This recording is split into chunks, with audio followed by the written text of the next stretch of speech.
भगवते प्रसाद यशा प्रसादान्नवति कुतयोऽपि ध्यायं स्तुवमिस्तस्य यशस्त्रिशङ्गं वन्दे गुरो श्रीचरणरविन्दम् गुरुकृपा घनीभूतं प्रभुं श्रीहरिनन्दनं मम जीवन सर्वस्वं भक्त्यानौमि पुनः पुनः राधा कृपामयं वपु श्री गुरुदिन तारकं प्रभु श्री गौरगोपालं भक्त्यानौमि पुनः पुनः अयानुलम्बित भुजौ कनकावदातो संकीर्तनैकपितरौ कमलायताक्षौ विश्वाम्भरौ द्विजवरौ जुगधर्मपालौ वंदे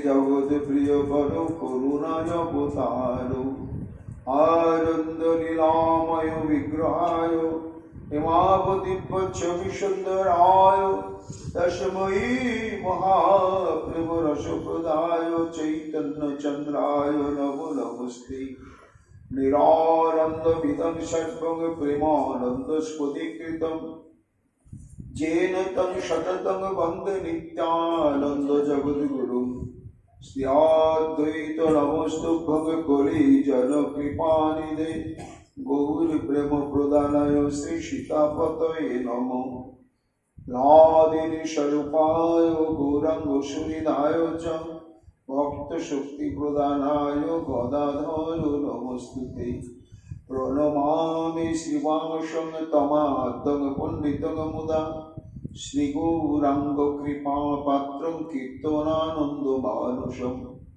गौरीप्रेमप्रदायैव सर्वत्र समदर्शिने नारायणसुताय च श्रीमन्नरहरये नमो बर्हापीडमभिरामं विग्रहमतिलकं कुण्डलाक्रान्तगण्डं कन्याक्षं कुम्भकण्ठं स्मेतसुभगमुखं सादरेणस्तवेनं श्यामं शान्तं त्रिभङ्गं रविकरवसनभूषितं वैजयन्त्या वन्दे वृन्दावनस्थजुगुतिशतप्रीतं ब्रह्मगोपालवेशं नमो नलिननेत्राय वेणुवाद्यविनोदिने राधाधनुसुधापादं शालिने वनमालिने हे कृष्ण करुणा सिन्धो दीनबन्धो जगत्पते गोपेश गोपिकान्त राधाकान्त नमोऽस्तुते मूकं करोति वाचालं पुङ्गुं लङ्घयते गिरिं यत्कृपातमहं वन्दे परमानन्दमाधवं तप्तो काञ्चन गौराङ्गी राधे वृन्दावनेश्वरी वृषभानुसुते देवी तं नमामि हरिप्रिये महाभावस्वरूपातं कृष्णप्रिया वरीयसी प्रेमी भक्तिप्रदे देवी राधिका तं नमाम्यहम् वन्दे नन्दव्रजस्त्रीणां पादरेणुमभिघ्नसो जशां हरिकथोद्गीतं पुनाति भुवनत्रयम् आचतुर्वदन ब्रह्मा दिवाहुरपरो हरि अभालोचनो शम्भुर्भगवान् वदरायति जगत्प्रभजन्तमनुपेतमपेतकृत्यं दैपायन विरह कातरया जुहाव पुत्रति तन्मयाता तरवयुगिरिदुस्तं सर्वभूतहृदयमणिमानतस्मि तमादिदेवं करुणानिधानं तमालवन्नं श्वेतावतारम् अपार संसार समुद्रशतं वयामहे श्रीभागवत स्वरूपं वञ्चाकल्पतरुभ्यश्च कृपासिन्धुभ्येव च पतितानां पावनेभ्यो वैष्णवेभ्यो नमो नमो জয় রূপ সনাতন ভট্ট রঘুনাথ, শ্রীজীবী গোপাল ভট্ট দাসের রঘুনাথ। ভক্তি ভরে বন্দে ছয় গোসাইয়ের চরণ, যাহা হইতে বিঘ্ন নাশ অভীষ্ট পূরণ। জয় গৌর ভক্তবৃন্দ গৌর যাদের প্রাণ, সবে মিলে দেহ মোরে নিতাই গৌর ভক্তি দান। নিতাই গৌর হরি বল, নিতাই গৌর হরি বল, নিতাই গৌর হরি বল। জয় জয় নিতাই গৌর হরি হরি বল। রাধে রাধে রাধে, জয় জয় শ্রী রাধে। রাধে প্রাণ রাধে, জয় জয় শ্রী রাধে, জয় জয় শ্রী রাধে, জয় শ্রী রাধে। প্রিয়ে স্বপ্নে দৃষ্টা শরীরিণ সুখীনম, যথা বৃন্দারণ্যে নটন পট বস্ত্র বহব। বেদং গদ্যং পদ্যং বিবিধ বিহং কশ্চিৎ দ্বিজমণি, সবিদ্যুৎ গৌরাঙ্গ শিপতি জগতে প্রেম জলধৌ।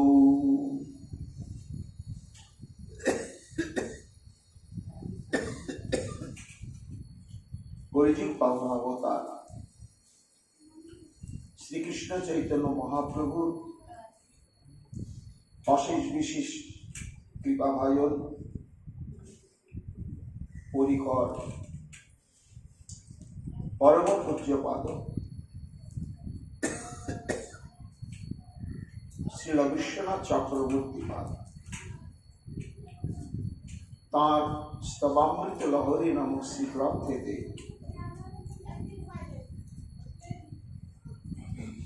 স্বপ্ন বিলাসমৃত অষ্টক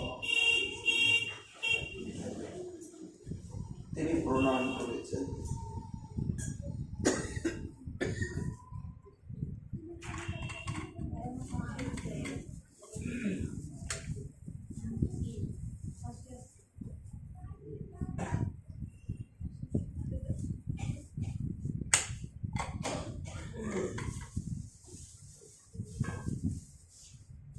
এই প্রসঙ্গটি বড় গুরুত্বপূর্ণ। আমরা শ্রীমন মহাপ্রভুর কৃপায়, চক্রবর্তীপাদের কৃপায় এটি আমরা ধারাবাহিক আস্বাদনের জন্য প্রয়াসিত। এই যে শ্রীমন মহাপ্রভু এই তত্ত্বের ভূমিকা বিভিন্ন বেদশাস্ত্র, পুরাণ ইত্যাদি শ্রীকৃষ্ণই পরতত্ত্ব এটি ঘোষণা করেছেন এবং সমস্ত বেদ, উপনিষদ, পুরাণের নির্যাস, বেদান্তের অকৃত্রিম ভাষ্য, শ্রীমদ্ ভাগবতে সেই পরতত্ত্ব শ্রীকৃষ্ণই যে একমাত্র পূর্ণ ব্রহ্ম সনাতন স্বয়ং ভগবান, এটি প্রমাণিত করা হয়েছে। কিন্তু এই যে শ্রীকৃষ্ণ চৈতন্য মহাপ্রভু, এই সম্পর্কে পুরাণাদিতে তার দিগদর্শন রয়েছে, সংকেত রয়েছে, ভাগবতে রয়েছে, মহাভারতে রয়েছে, এছাড়া গরুর পুরাণ, উপপুরাণ, নারদ পুরাণ, দু তিনটি উপনিষদে শ্রীমন মহাপ্রভু ইঙ্গিত করে অনেক উক্তি সিদ্ধান্ত রয়েছে। কিন্তু এই যে শ্রীকৃষ্ণ চৈতন্য মহাপ্রভু, কৃষ্ণবর্ণ তিসার কৃষ্ণ, এই স্বরূপটি কখন কিভাবে তিনি প্রাপ্ত হলেন, পূর্বে কি তিনি গৌরাঙ্গ ছিলেন? যদি থাকেন তিনি কোথায়? এই প্রসঙ্গ নেই স্বরূপ দামোদর গোস্বামী পাল তার কচ্চায় একটি শ্লোক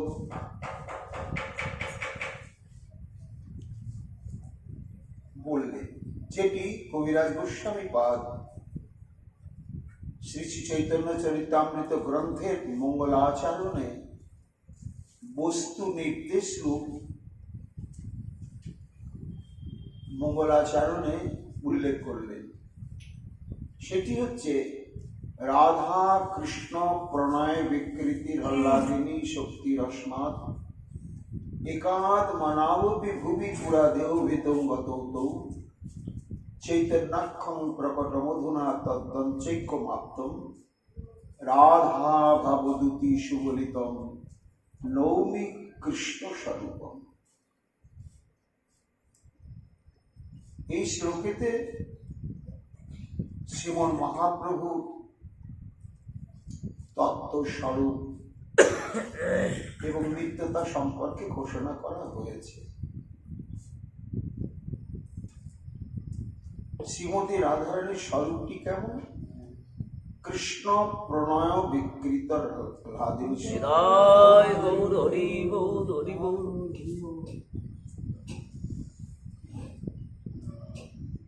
অর্থাৎ শ্রী গোবিন্দ সচ্চিৎ আনন্দ স্বরূপ বিগ্রহ, তার এই আনন্দ সত্তার থেকে যে শক্তি প্রকাশ, সেটি হচ্ছে লাদিন শক্তি। এই লাদিনী শক্তি হচ্ছে কৃষ্ণ প্রেম। প্রেম এবং আনন্দ পরস্পর সম্পৃক্ত। যেখানে প্রেম সেখানে আনন্দ, যেখানে আনন্দ সেখানে প্রেম। তাই সেই প্রেম এবং আনন্দ সত্তার যে ঘনাকৃতি মূর্তি, সেটি হচ্ছে শ্রীমতী রাধারানী।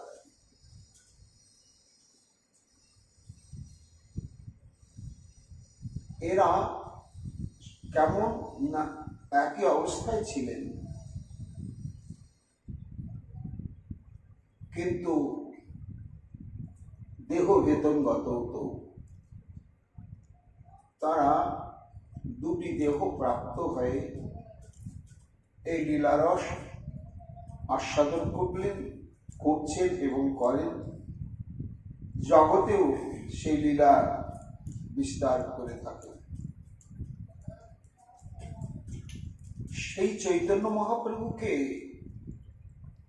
না সেই রাধা কৃষ্ণের মিলিত অবস্থা, রাধা ভাবদূতি সৌবলিতম। প্রশ্ন হচ্ছে যে যদি রাধা এবং কৃষ্ণ শক্তিমান এই তত্ত্বটি হয়, যেটি কবিরাজ গোস্বামী পাদ বলেছেন, রাধা কৃষ্ণ এক আত্মা দুই দেহ ধরি অনন্যে বিলাসের রস আস্বাদন করি, সেই দুই এবে চৈতন্য গোস্বামী রস আস্বাদিতে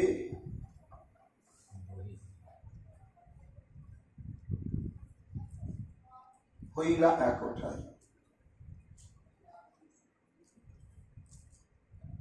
রাধা পূর্ণ শক্তি, কৃষ্ণ শক্তিমান, দুই বস্তু ভেদ নাই শাস্ত্র পরমান। তো কেমন শক্তিমানের সম্পর্ক দৃষ্টান্ত দিলেন। মৃগমদ তার বন্ধ জয়ছে অবিচ্ছেদ, অগ্নি জ্বালাতে জয়ছে নাই কোনো ভেদ। তৈছে রাধা কৃষ্ণ হয় একই স্বরূপ, লীলা রস আস্বাদিতে ধরে দুই রূপ। তা যদি এই সিদ্ধান্তে বলা হচ্ছে যে শ্রীকৃষ্ণ যখন শক্তি কর্তৃক অঙ্গীকৃত হন তখনই গৌরাঙ্গ স্বরূপ। কিন্তু প্রশ্ন হচ্ছে যে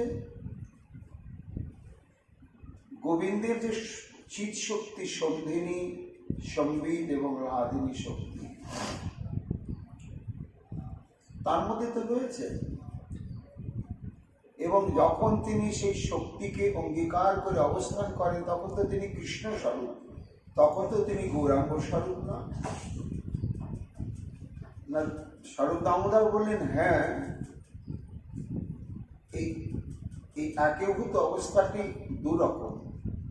একটি হচ্ছে অব্যক্ত শক্তি অঙ্গীকৃত স্বরূপ, আর একটি হচ্ছে ব্যক্ত শক্তি অঙ্গীকৃত স্বরূপ। শ্রীকৃষ্ণ যখন অব্যক্ত লাহাদিনী শক্তিকে অঙ্গীকার করে অবস্থান করেন তখন তিনি হচ্ছেন পরতত্ত্ব বিশেষ একই স্বরূপ। আবার যখন তার লাহাদিনী শক্তি ব্যক্ত অবস্থা, সেই ব্যক্ত অবস্থাকে যখন তিনি আলিঙ্গন করেন বা অঙ্গীকার করেন তখন সেই কৃষ্ণের স্বরূপটি অন্যরূপ প্রাপ্ত হয়। তারই নাম হচ্ছে শ্রীকৃষ্ণ চৈতন্য মহাপ্রভু। তাহলে কবে, কিভাবে, কোন লীলার পরিপ্রেক্ষিতে এই রাধা এবং গোবিন্দ আলিঙ্গিত অবস্থা প্রাপ্ত হলেন এবং এই শ্রীকৃষ্ণ চৈতন্য স্বরূপটি প্রকটিত হলেন, এটি কি নিত্য? এই সমস্ত সিদ্ধান্তকে স্থাপনের জন্যই চক্রবর্তীবাদ তার এই অষ্টকটি প্রণয়ন করলেন, যার মধ্যে বিস্তৃতভাবে তুলে ধরা হয়েছে যে কেন, কোন উদ্দেশ্যে রাধা এবং গোবিন্দ সম্মিলিত অবস্থা প্রাপ্ত হলেন, এবং এই যে সম্মিলিত অবস্থা অন্তঃকৃষ্ণ বহির্গৌর, এটি নিত্য শাশ্বত সনাতন। অর্থাৎ শ্রী ভগবানের কৃষ্ণ স্বরূপটিও নিত্য শাশ্বত সনাতন এবং শ্রীকৃষ্ণ চৈতন্য স্বরূপটিও নিত্য শাশ্বত সনাতন। কিন্তু তা হলেও সেই শ্রীকৃষ্ণ যখন ব্যক্ত শক্তিকে অঙ্গীকার করে তিনি শ্রীকৃষ্ণ চৈতন্য স্বরূপ প্রাপ্ত হন, তখন তার গুণ বৈশিষ্ট্য মহিমা অনেক অনেক অধিকভাবে প্রকাশিত হয়, যার জন্য ন চৈতন্য কৃষ্ণার জগতি পরতত্ত্বম পরমিহম। সম্ভোগময় রাধা কৃষ্ণের সম্ভোগময় মূর্তি হচ্ছেন আমার শ্রী চৈতন্য মহাপ্রভু। তাই এটি কিভাবে, কোন লীলার পরিপ্রেক্ষিতে তারা একীভূত হলেন তা প্রমাণ করলেন যে দুই দেহ একাকৃত হয়ে এই চৈতন্য স্বরূপ। সেই প্রসঙ্গ বলতে গিয়ে বিশ্বনাথ চক্রবর্তীপাদ বলছে, প্রিয়ে স্বপ্নে দৃষ্টা শরীদিন সুতে বাত্র পুলিনম যথা বৃন্দারণ্যে নটন পটবস্ত্র বহব মৃদম গাদ্যম বাদ্যম বিবিধমেহ গোষ্ঠীর দ্বিজমণি সব বিদ্যুৎ গৌরাঙ্গ শ্রীপতি জগতেই প্রেম জলধূ। রাধা গোবিন্দ নিভৃত নিকুঞ্জে স্বয়ং লীলায় অবস্থান করছেন। মহারাস লীলা অন্তে জলবিহার সিংহার ভোজনাদির পরে নিভৃত বিলাস কুঞ্জে রাধা গোবিন্দের স্বয়ং। সেখানে সখীগণ তাদেরকে শয়নে রেখে পদসেবাদি করে সখীগণ অষ্টগোপাক্ষে আস্বাদন করছেন যুগলের সেই মিলন মাধুর্য, শয়ন মাধুর্য। সেই শয়ন পরিবেশটি কেমন ছিল? মহাজন গুরুমঞ্জুরির আনুগত্যে সেটি আস্বাদন করেছেন। রতন পালঙ্ক পর সুতিরুহু দুহু জন নিদ যায় শ্যাম বিনোদিনী, রূপের নাহিক ওর। কেমন রূপ? জলদে দামিনী জোর, কনকে বেষ্টিত নীলবনী। দেখো দেখো সখী, এই যে রাধা গোবিন্দ নিবিড় ভাবে সম্পৃক্ত হয়ে শয়ন করে রয়েছেন, সেই রূপটি মাধুর্যটি কেমন? জলদে দামিনী জোর,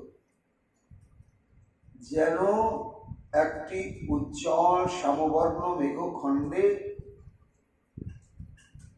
চঞ্চলাতি চঞ্চল বিদ্যুৎ তার চঞ্চলতা স্বভাব পরিত্যাগ করে কেমন জড়িয়ে জড়িয়ে অদ্ভুত অবস্থান করছে। আর এক সখী বলছেন, হ্যাঁ ভাই ঠিকই, দেখে মনে হচ্ছে যেন তরিত জড়িত জলদ ভাতি তুমি সুখী সুখী সুখী অপরমাতি, যিনি ভাদর রস বাদর পরমাদর। ঠিক এমনি আবার কোন সখী বলছে, না ভাই আমার দেখে কি মনে হচ্ছে? কনকে বেষ্টিত নীলমণি, অর্থাৎ রাধারানী এমন ভাবে শ্রী গোবিন্দকে নিবিড় ভাবে আলিঙ্গন করে শয়নে রয়েছেন, দেখে মনে হচ্ছে যে সোনা দিয়ে মোড়া একটি নীলমণি খণ্ড। সখী, অপরূপ রূপেরও মাধুরী। এই রাধা গোবিন্দের মিলন মাধুর্যের যে সৌষ্ঠব, যে সৌন্দর্য এবং তদ্দর্শনে সখী মঞ্জুরিগণের যে নিবিড় আস্বাদনের সুখ আনন্দ, এ জগতে তুলনা নেই। রাধা নাগর কেলি সাগর নিমগ্নালি দিশাঞ্জত সুখম, ন তল্লেশ রবায়তে ভগবত সর্বসুখোৎসব।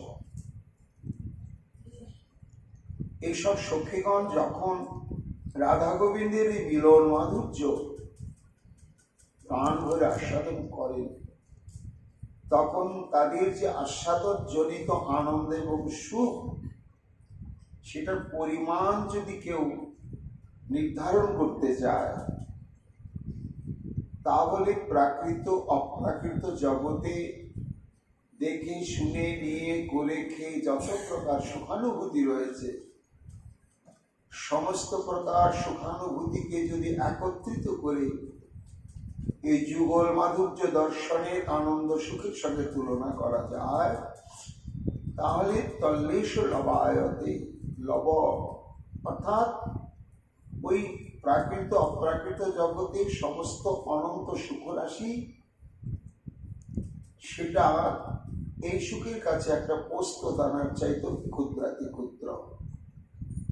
এমন আনন্দ, অপরূপ রূপের মাধুর্য। আজকে যে শয়নটি হয়েছে, মাসিটা তো শ্রীকৃষ্ণের সঙ্গ ছাড়া হয় না। পাছে ঘুমন্ত অবস্থায় হারিয়ে যায়, শোকের চুরি করে নেন, তার জন্য বাঁশিটাকে ঘুমানোর সময়ও যতনে ধরে থাকে শ্রীকৃষ্ণ। কেন? ওই মুরলিটি যদি না থাকে, তাহলে এই শ্রীকৃষ্ণের সব শেষ। যেমন জাদুকরদের মূল থাকে জাদুদণ্ড, সেই জাদুদণ্ড যদি সরিয়ে নেওয়া হয়, জাদুকরের যেমন জাদুজাল বিস্তার আর সম্ভব হয় না, তেমনি শ্যামেরও তাই সেই মুরলীখানা। অলসে অরুণ আঁখি মধ্যেতে মুরলী রাখি, ঘুমা হলো কিশোরাজ। বাঁশিটাকে মুঠোর মধ্যে ধরে আছেন স্বামী, তা মুখামুখি হয়ে আলিঙ্গনাবদ্ধ ভাবে শয়ন আছে। বাঁশিটা রাধা গোবিন্দের ঠিক মাঝখানে অবস্থান করছে। বাঁশির কি আনন্দ আর ধরে না। কেন না? আমি তো শুধু শ্যামের অধরাবৃতে আস্বাদন করি, শ্যামের সঙ্গ করি, শ্যামের সান্নিধ্য পাই। হ্যাঁ, কখনো কখনো কোনো কোনো লীলা বিশেষে আমার সৌভাগ্য হয় রাধারানীর স্পর্শ পাওয়ার, কিন্তু সচরাচর হয় না। আজকে আমার এত সৌভাগ্য যে আমি মাঝখানে অবস্থান করে যুগলকে আস্বাদন করছি, যুগলের স্পর্শ প্রাপ্ত হচ্ছে। এত আনন্দ হয়েছে, আনন্দকে বাঁশি চেপে রাখতে পারছে না, তাই উচ্ছ্বাসে জয় ঘোষণা করতে চাইছে, স্বামীর জয় হোক, রায়কিশোরীর জয় হোক। কিন্তু জয়টা দেবে কি করে? শব্দ করতে গেলে তো বাঁশি এমনি বাজে না, বায়ু সংযোজন চাই। ফু না দিলে তো বাঁশির শব্দ বেরোবে না। তা বাঁশি তো এইভাবে মাঝখানে ভাবছিল যে আমার সেই সৌভাগ্য হবে, আমি প্রাণ ভরে এই সুখের সংবাদটি দুজনের জয় ঘোষণা করে ব্যক্ত করব। সখীরাদের ছেড়ে দায়িত্ব, রাধার নিঃশ্বাস পশি কৃষ্ণ বলে বাজে বাঁশি। মাঝখানে রয়েছে তো, এবার মানুষ যখন ঘুমিয়ে পড়ে তখন তার নিঃশ্বাস কিন্তু একটু জোরে জোরে পড়ে। জেগে থাকলে যে নিঃশ্বাসটা পড়ে তার চাইতে ঘুমন্ত মানুষের নিঃশ্বাস জোরে জোরে পড়ে। এইবার গোবিন্দ ঘুমিয়ে গেছেন, অঘরে ঘুমোচ্ছেন, আমার রাধারানী অঘরে ঘুমোচ্ছেন। দুজনার শ্বাস প্রশ্বাস একটু প্রবল ভাবেই বইছে। দুজনার মুখামুখির কাছেই বাঁশিটি মাঝখানে অবস্থান করছে। এখন হলো কি, রাধার নিঃশ্বাস পশি কৃষ্ণ বলে বাজে বাঁশি। রাধারানীর নিঃশ্বাস দিয়ে যে রন্ধ্রে বায়ু সংযোজন হলেই বাঁশিটি ধ্বনি করবে, ঠিক সেই রন্ধ্রে গিয়ে শ্রীমতী রাধারানীর নিঃশ্বাসটি পবনটি গিয়ে স্পর্শ করেছে। তো রাধারানীর শ্বাস প্রশ্বাসে তো কৃষ্ণময়, কৃষ্ণ যার কৃষ্ণময়ী, কৃষ্ণ যার ভিতর বাহিরে, তার ভেতর বাহির শ্বাস প্রশ্বাস সবই কৃষ্ণময়। তাই মুরলীতে যখন সেই রাধারানীর শ্বাসটা পড়ছে তখন তার থেকে অদ্ভুত ধ্বনি উত্থিত হল। রাধারানীর নিঃশ্বাসে বাঁশিটি জয় রাধে, জয় কৃষ্ণ, জয় কৃষ্ণ, জয় কৃষ্ণ বলে বাজতে লাগল। রাধার নিঃশ্বাসে বসেই কৃষ্ণ বলে বাজে বাঁশি। রাধা বলে শ্যামেরও নিঃশ্বাসে।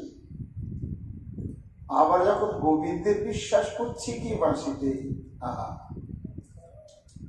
তখন বাঁশিটা জয় রাধে, জয় রাধে, জয় রাধে। রাধারানীর নিঃশ্বাসে জয় শ্যাম, জয় শ্যাম, জয় শ্যাম, আর শ্রীকৃষ্ণের নিঃশ্বাসে জয় রাধে, জয় রাধে, জয় রাধে। রাধা বলে শ্যামের নিঃশ্বাসে শুনি সব সখীগণ আনন্দে হয়ে মগন তুলিতে আওল দুহু পাশে। কি এতদিন বাঁশি রাধা রাধা বলেই তো বাঁচত, শ্যামের বাঁশি শ্যামের চাইতে বাজছে কেন? কে বাজাচ্ছে? দুজনেই তো ঘুমিয়ে রয়েছেন। রহস্য কি?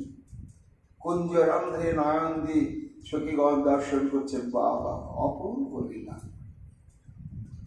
মাঝখানে মুরলী, শ্যামের যখন নিঃশ্বাস তখন বাঁশিটি জয় রাধে, জয় রাধে বলছে।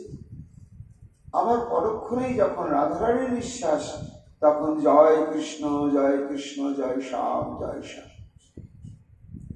এইভাবে আজকে নিকুঞ্জে মিলন মাধুর্য। শ্রুতি আছে রসের আলসে। এইভাবে দুজন সুখানুভূতির সমুদ্রে নিমজ্জিত হয়ে তারা যেন আত্মহারা হয়ে শয়ন করে রয়েছে। নিশি শিশি বিধুমুখী উঠিলেন স্বপ্ন দেখি, কাঁদি কাঁদি কহে মধুমাসী। হঠাৎ শ্রীমতী রাধারানী একটি অত্যাদ্ভুত স্বপ্ন দর্শন করলেন এবং স্বপ্নটি এত বিস্ময়কর যে নিদ্রা ভেঙে গেল, জেগে উঠলেন, চমকে উঠে জেগে উঠলেন। কি দেখলাম স্বপ্ন, এরকম স্বপ্ন কেন? কল্পনাও করিনি কোনোদিন এরকম স্বপ্ন দেখবো। দেখেছি স্বপ্ন, সাপকে দেখেছি, বা মাঝে মাঝে দেখি পূর্বর আগে রাধারানীর প্রথম স্বামীকে স্বপ্ন দেখেছি। কিন্তু আজকে যে স্বপ্ন, এ কি অদ্ভুত স্বপ্ন! কেঁদে ফেললেন রাধারানী। কান্নার হেতুটা কি? না, যার অন্তর্বাহী কৃষ্ণ ছাড়া আর কেউ নেই, কিছু নেই, যিনি গোবিন্দ ছাড়া কিছুই জানেন না, আজকে তাঁর চিত্তবৃত্তি আকৃষ্ট হয়ে গেল একটি অন্য স্বরূপের প্রতি। এটি শ্রীমতী রাধারানীর অন্তরে খেদের সৃষ্টি করল। কেন এই স্বপ্ন, আর কেন আমার এই অবস্থা হল? কাঁদি কাঁদি কহে বধূ পাশে, প্রিয়ে স্বপ্নে দৃষ্টা শরীরেনুষ দেবাত্র পুলিলম, প্রাণবল্ভ প্রাণনা, একবার জাগো জাগো। ধীরে ধীরে অঙ্গ সঞ্চালন করে ভাবছেন এই সুখের নিদ্রা ভঙ্গ করে জাগায় কি করে? আবার না জাগালেও নয়, আমি যা দেখলাম তার মীমাংসার প্রয়োজন রয়েছে। ধীরে ধীরে গোবিন্দ জেগে উঠলেন। রাধারানীর নয়নে অশ্রু আঁচলতে মুছিয়ে দিলেন। কি হলো প্রেমময়ী? সুখ নিদ্রায় দুজনেই তো পরশ সুখে আত্মহারা হয়ে ছিলাম, হঠাৎ তুমি এই উদ্বিগ্ন চিত্তে জেগে উঠেছ কেন? আর আমাকে বা জাগালে কেন?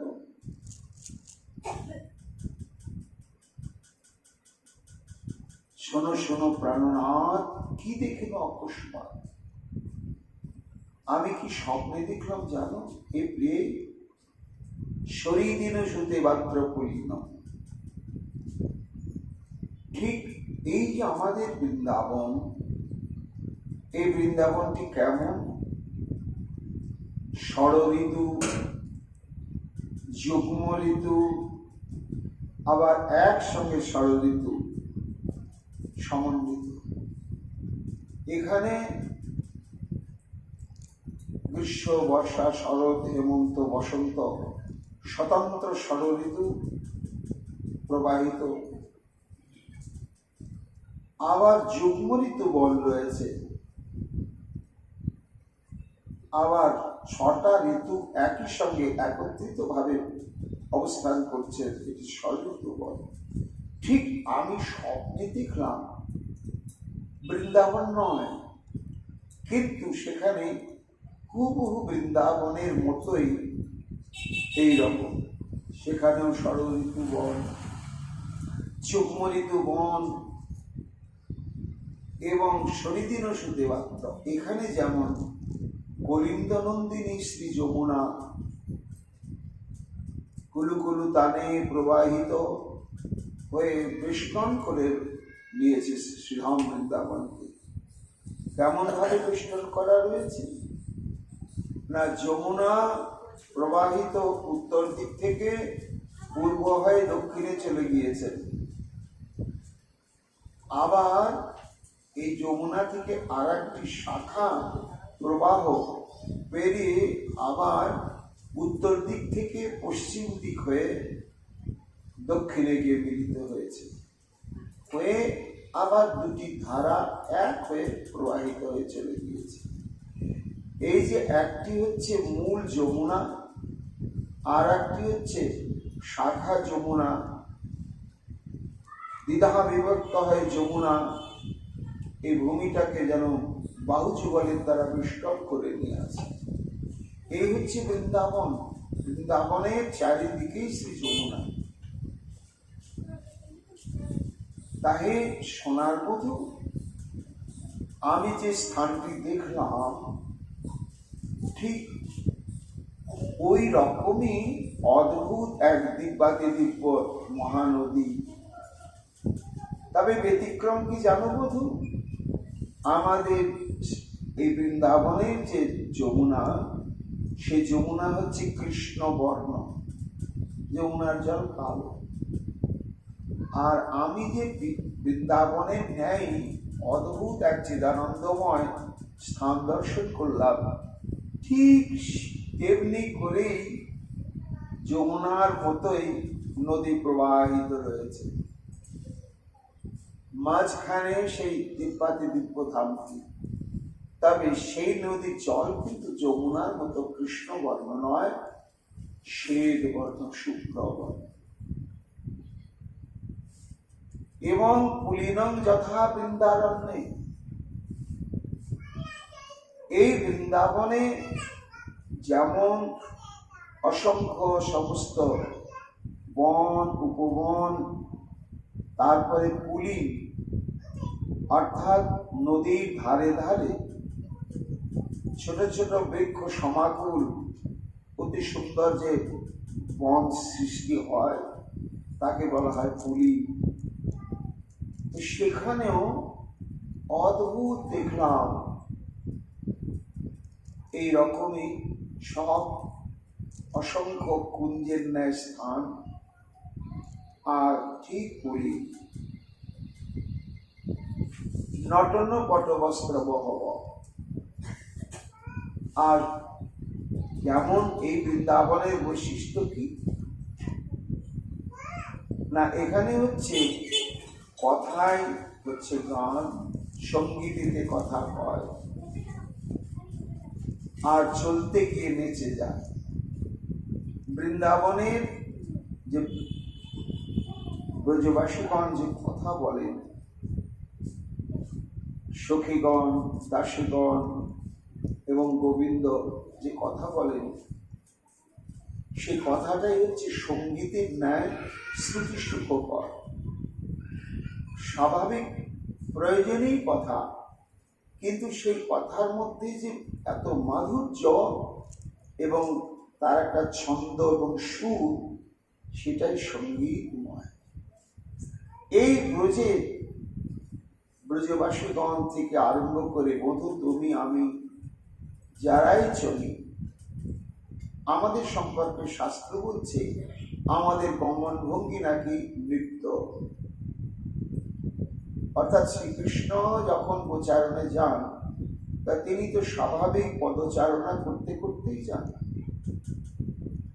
কিন্তু ওই স্বাভাবিক পদচারণা দেখে মনে হচ্ছে এক বিশেষ ধরনের নৃত্য পরিবেশন করতে করতে শ্রীকৃষ্ণ যাচ্ছে। তার নটন পটবস্ত্র বহব।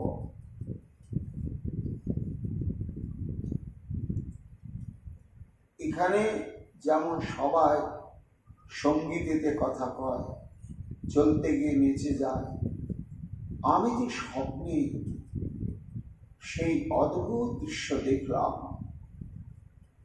সেখানকার যারা বসবাসকারী ঠিক তাদেরও অবিকল, তারাও যে পরস্পর বাক্যালাপ করছে, তারাও যে পথ চলছে, তখনই যেন বাক্য নয়, যেন সঙ্গীত সংকৃত হয়ে উঠছে। তাদের পথ চলা নয়, যেন কত কত নৃত্য ভঙ্গিমার মাধুর্য প্রকাশিত হচ্ছে। এই সব দেখছি বধূ, আর ভাবছি স্থান কোথায়, তোমাকে দেখতে পাচ্ছি না। কিন্তু এই বৃন্দাবনের মাধুর্য দর্শনে যেমন সুখ হয়, আনন্দ হয়, ঠিক স্বপ্নে দৃষ্ট সেই অদ্ভুত নদী পরিবেষ্টিত মাধুর্য নিকেতন, সেই ধামটি দেখেও আমার চরম সুখ এবং আনন্দ হচ্ছে। হঠাৎ হঠাৎ আমি দেখলাম এক অদ্ভুত মূর্তি।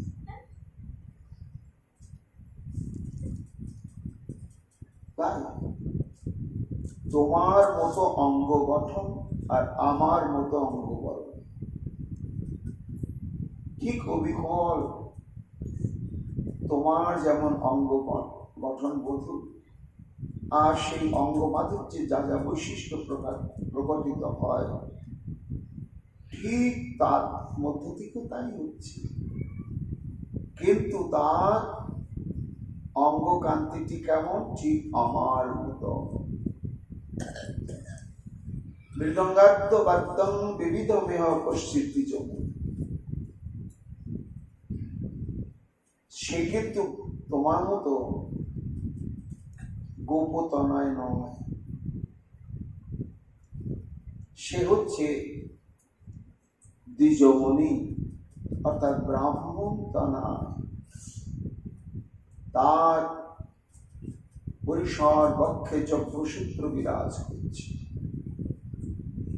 এবং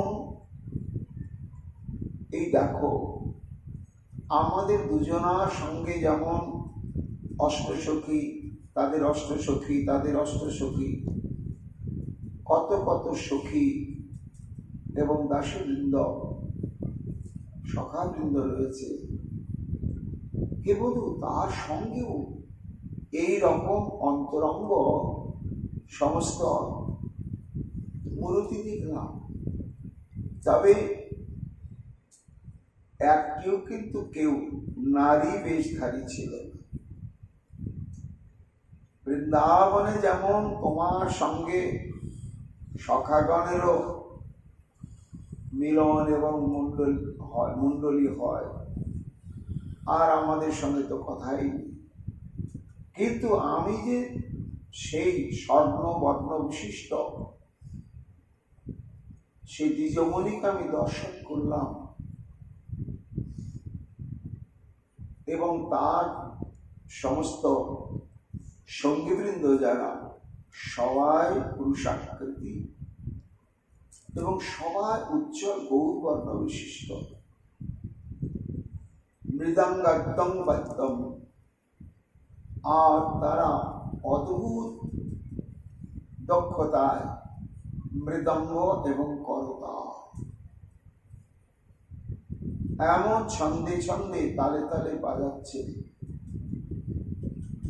আর সেই গৌরবর্ণ পুরুষকে ঘিরে ঘিরে তারা অদ্ভুত নামের ধ্বনি প্রকাশ করছে। আর যখন নৃত্য করছে প্রভু বধূ, তখন ঠিক যেন অদ্ভুত সেই রাস লীলারই প্রতিরূপ। সেই মৃদঙ্গ করতালে বাদ্যযন্ত্রের মধ্যেই রাস মণ্ডলীতে যত যত বাদ্যযন্ত্র বেজেছিল, যত যত তাল প্রকটিত হয়েছিল, যত যত নৃত্য ভঙ্গিমা প্রকটিত হয়েছিল, সেই মৃদঙ্গের তালে তালে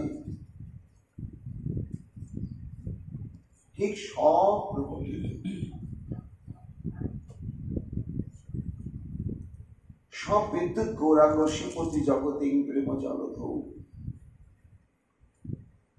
এইভাবে সে অগণিত পরিকর মণ্ডলীকে নিয়ে মৃদঙ্গ করতাল সহযোগে কি অদ্ভুত নৃত্য পরিবেশন করছে। করতে করতে শ্রীপতি জগতে প্রেম জলধৌ বিশ্বের সমস্ত মানবকে এক অপ্রাকৃত প্রেমানন্দ সমুদ্রে নিক্ষেপ করে তাদেরকে ডুবিয়ে দিচ্ছে।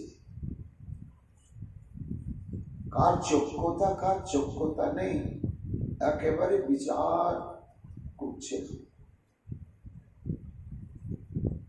এই অদ্ভুত স্বপ্ন দেখলাম। কেন দেখলাম? এই স্বপ্নের হেতুটা শুধু তাই নয়, মন ধায় তাহারে দেখিয়া। সেই যে গৌরবর্ণ দ্বিজমণি, তাকে দেখে আমার চিত্ত এমন আকৃষ্ট হয়ে গেল, আমি এখনো ভুলতে পারছি না। বলতে বলতে রাধারানী আরো কান্নায় ভেঙে পড়লেন এবং শ্রীকৃষ্ণের কাছ থেকে দূরে সরে গিয়ে বসলেন। বধূ, আজ থেকে তুমি আমাকে স্পর্শ করবে না, আমি তোমাকে দূর থেকেই ভালোবাসবো। কেন না, স্বপ্ন শুধু তো স্বপ্ন নয়, শাস্ত্র স্বপ্নটাকে নিচে বলেনি, স্বপ্নের ক্রিয়া বিক্রিয়া বাস্তবে সেটা ধৃত হয়।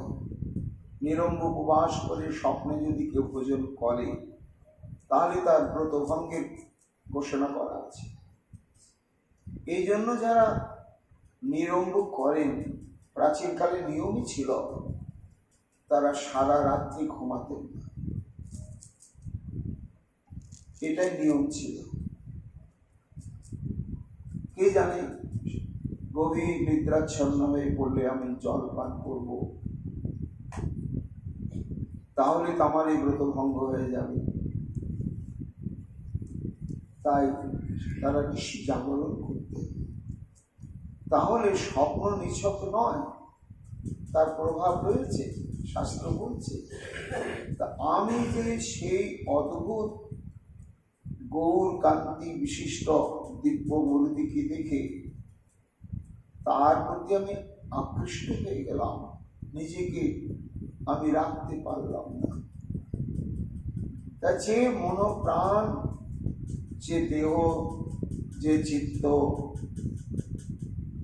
তোমাকে অর্পণ করে দিয়েছি, আর অদ্যাবধি তুমি ছাড়া আমি কিছুই জানি না, কাউকেই জানি না। কিন্তু হায় আমার কি দুর্দৈব বধূ যে সেই আমি কিনা তোমার প্রতি যে আমার আকর্ষণ সেটি কি ওই গৌর বর্ণ পুরুষেতে গিয়ে নিবিষ্ট হলো, তাহলে আমি দ্বিচারিণী হয়ে গেলাম। সতী কাকে বলে? যে তার অভিষ্ট পতি ছাড়া আর ব্রহ্মাণ্ডের কাউকেই জানে না, বোঝে না। তা তুমি তো পরমপতি, জগৎপতি। যতক্ষণ পর্যন্ত জগৎপতি তুমি, পরমপতি তুমি, তোমাতে একনিষ্ঠ হয়ে শরণাগত না হওয়া যাবে, ততক্ষণ প্রকৃত সতী সতী নয়। রাধারানী তো পরের গৃহিণী, কিন্তু তার সতীত্বের মহিমা কি না মহাজন বললেন, যাহার সতীত্ব গুণ বাঁধছে অরুন্ধতী, যাহার সৌভাগ্য গুণ বাঁধছে লক্ষ্মী ও পার্বতী, যার সৌন্দর্য গুণ বাঁধছে সত্যভামা, যার নিকট কলা বিলাস শেখে ভোজরামা, যার গুণ গণে কৃষ্ণ না পান পান, তার গুণ বর্ণিবে জীব কোন চায়। এই হচ্ছে রাধা। তার জড়জাগতিক বিচারে তিনি আয়ান ধরণী হয়েও মহাসতী।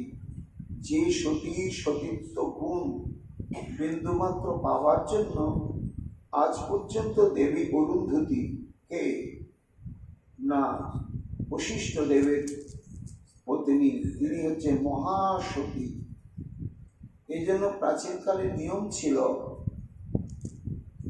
যখন বিবাহ হতো তখন নববধূকে রাত্রিবেলা ওই সপ্তর্ষি মণ্ডলস্থিত বশিষ্ঠের কাছে ছোট্ট একটা তারা আছে, ওই তারাটার নামই হচ্ছে অরুন্ধতী তারা। ওই অরুন্ধতী তারাকে দেখানো হতো নতুন বউকে, যে মা ওই দেখো ওই তারাটা বারবার দর্শন করো, আর মনে মনে তার কাছে প্রার্থনা করো, উনি হচ্ছেন দেবী অরুন্ধতী, বশিষ্ঠের ঘরণী, ওর যদি শুভ কৃপা দৃষ্টি প্রাপ্ত হয় তোমার এই সতীত্ব গুণ অটুট থাকবে। এই যে মহাসতী অরুন্ধতী ও রাধারানীর সতীত্ব গুণ প্রার্থনা করছে, তাহলে কি করে সতী হলেন? একজনের তিনি গৃহিণী, আত্মসমর্পণ করলেন শ্রীকৃষ্ণের কাছে, অথচ তার সতীত্ব গুণ বাঞ্ছা করছেন মহাসতী অরুন্ধতী দেবী। না, এটাই হচ্ছে প্রকৃত সতীত্ব। অর্থাৎ এর বিস্তৃত বিশ্লেষণ এমনি যে একমাত্র কৃষ্ণ ভজন ব্যতিরেকে যত যত উপাস্য তত্ত্ব রয়েছে বেদ শাস্ত্রাদিতে, যাকেই উপাসনা করা হোক না কেন সবাই আমরা অসতী হয়ে থাকবো। কেননা শ্রীকৃষ্ণ হচ্ছেন জগৎপতি, পরমপতি। যেটা বলেছিলেন গোপীরা, যে তুমি যে বলছো সতী সতী সতী, তা আমরা তো সতীত্ব সংরক্ষণের জন্য এসেছি, আর আমরাই তো প্রকৃত সতী। কি করি সতী? তোমাদের গৃহপতিগণকে পরিত্যাগ করে তোমরা আমার কাছে এসেছ। গোপীনাং তৎপতিনাং চ দেহিনাম এব সর্বেষাম जो अंतश्चरति सद्यक सक्रिय देह भाव। ওই যে আমাদের ঘরে ঘরে যে স্বামীগুলো রয়েছে কিনা, শোনো, তুমি তো আমাদের প্রতি বটেই, আবার আমাদের ঘরে যে স্বামী তাদেরও তুমি পতি। তাদের এই পতিগিরি করার ক্ষমতাটার মূল উৎসই হচ্ছে তুমি। তুমি যখন তাদের অন্তর থেকে চলে যাও তখন আর তারা পতির অভিমান প্রকাশ করতে পারে না বধূ। তাই শুধু তুমি গোপীগণের পতি নও, তাদের পতিগণেরও পতি নও। দেহি নামেব সর্বেষাম, অনন্ত কোটি ব্রহ্মাণ্ডের সমস্ত জীবেরই তুমি একমাত্র গতি, পতি, পোষ্টা, সব কিছু রক্ষা কর্তা। তাহলে যিনি হচ্ছেন মূল পতি, সেই কৃষ্ণকে যতক্ষণ পর্যন্ত ভজন না করা যাবে, সর্বেন্দ্রিয়ের দ্বারা তার সুখৈক্য তাৎপর্যময়ী সেবা বাসনা নিয়ে সেবা করা না যাবে, ততক্ষণই পর্যন্ত এই দেহ মনের পবিত্রতার সাধন হবে না, সতীত্ব থাকবে না। এই জন্য সতী হচ্ছেন মহাসতী রাধারানী। কেন না, কবিরাজ গোস্বামী সেটি তো বলেই দিয়েছেন যে রাধারানী তো পরগৃহিণী নয়, রাধা এবং কৃষ্ণ চিরকাল একই সত্তা। পরকীয়া ভাবে রস আস্বাদনের জন্য পরমা প্রকৃতিকে পরের ঘরে স্থাপন করলেন।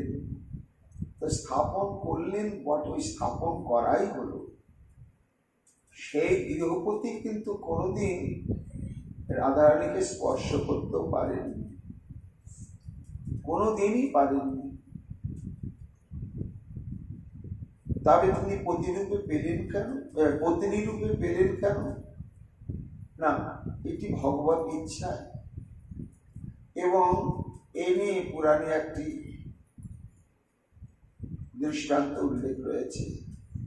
কোন এক পুরাণে রয়েছে, এক সূত্র সৎসঙ্গ প্রভাবে তার শ্রীহরি ভজনে প্রবৃত্তি জন্মে, কিন্তু শ্রীহরিকে পেতে হবে।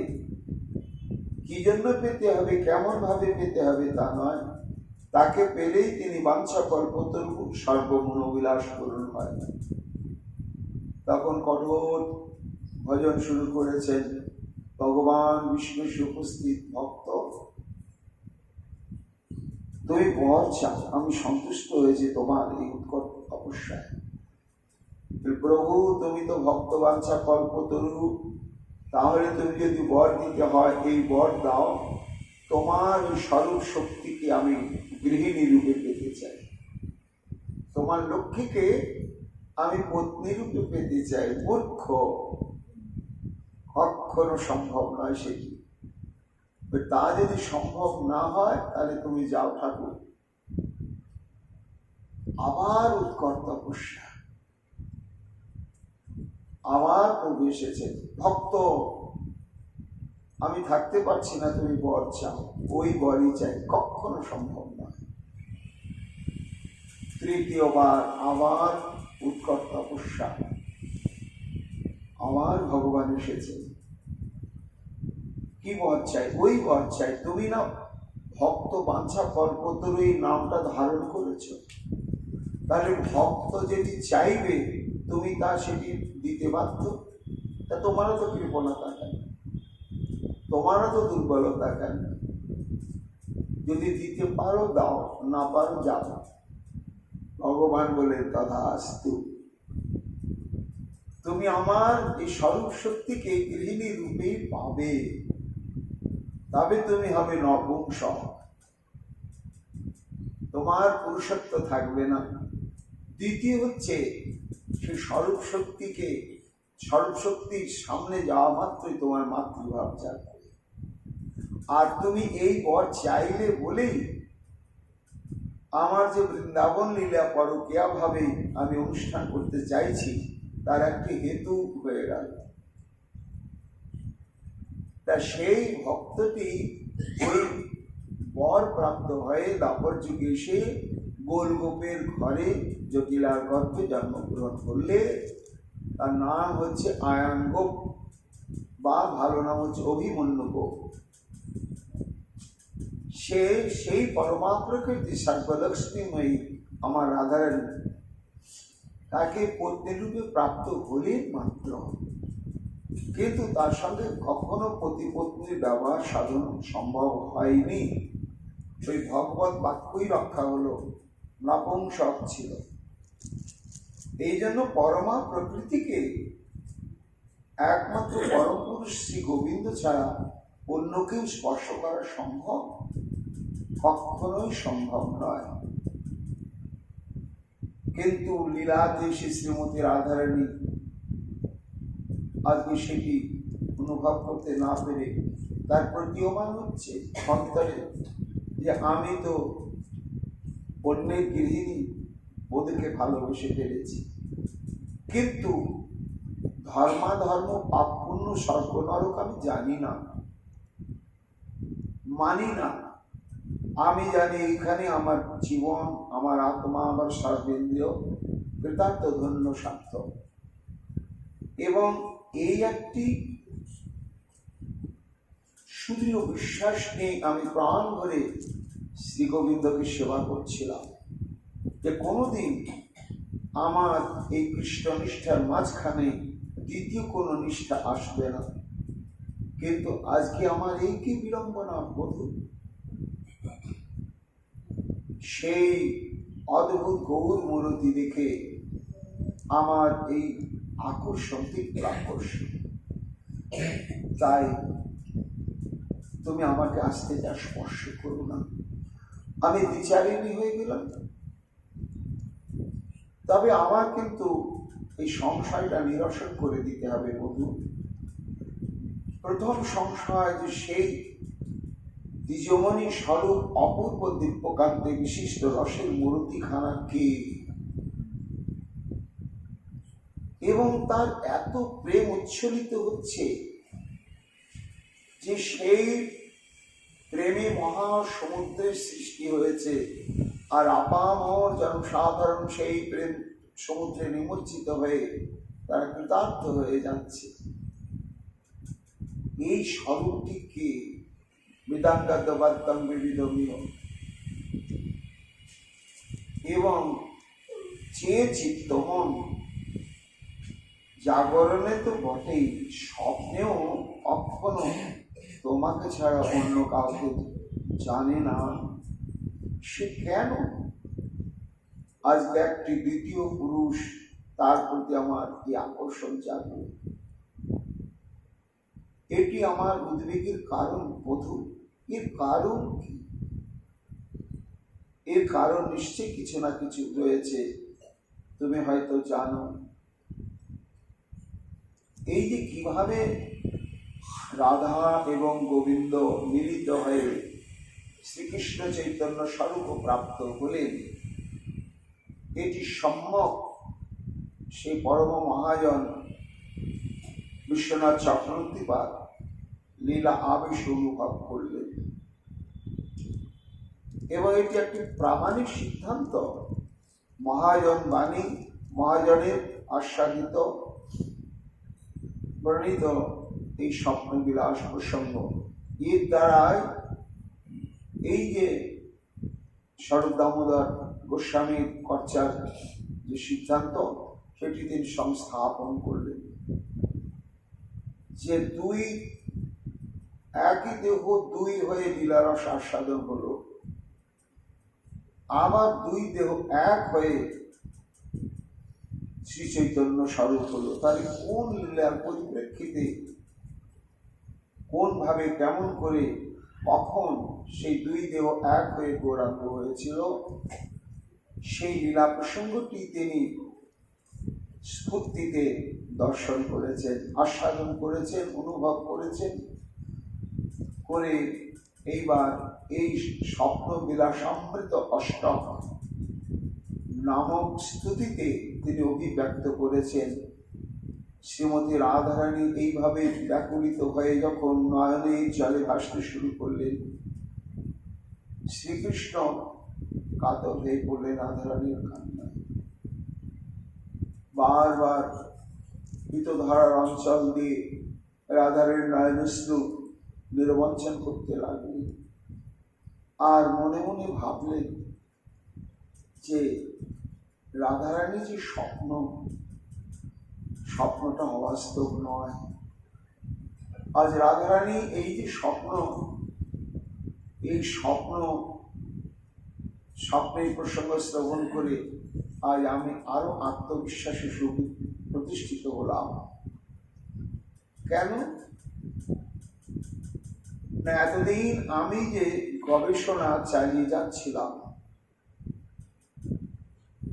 কি না ভাবলে কারো রূপ, কারো স্বরূপ ভাবলে, ভাবতে ভাবতে ভাবতে ভাবতে ভাবতে তদাকার স্বরূপ প্রাপ্ত হওয়া যায় কিনা, এটা আমি তো এই ব্রজলীলাতে আমি সেটি গবেষণা করছিলাম। সে কথা একমাত্র নিগুড় তত্ত্ববেত্তা এই রাধা দাসীগণ জানে।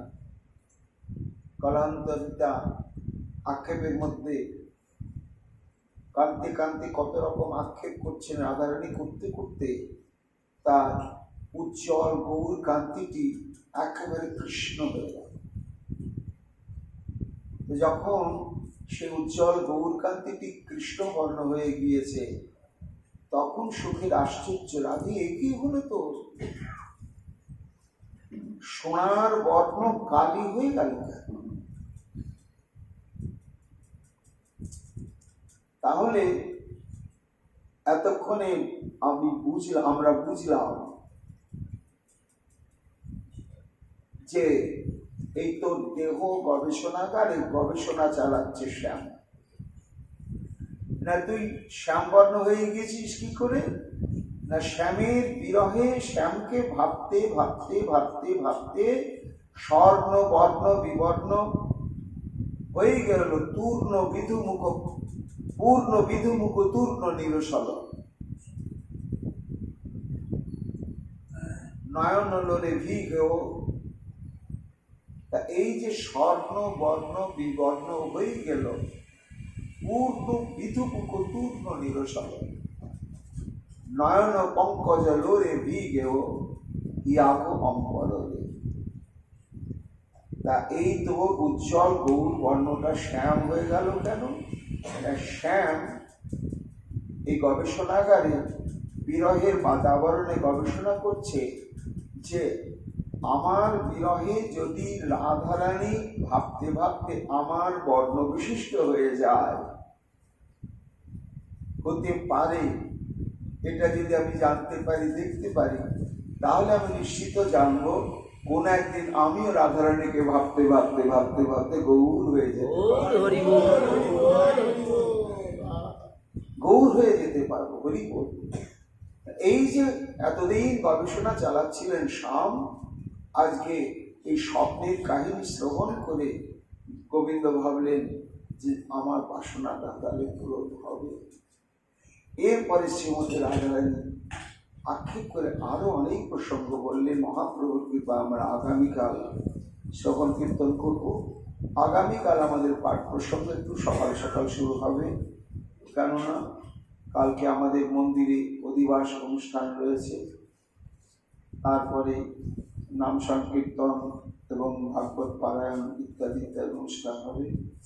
এই জন্য আগামীকাল আমরা একটু সকাল সকাল এখানকার ভাগবতী কথা শুরু করব এবং সকাল সকাল সমাধা করে সেখানে অধিবাসনে যোগদান দেব। নিতাই গৌর হরি। জয় জয় রাম।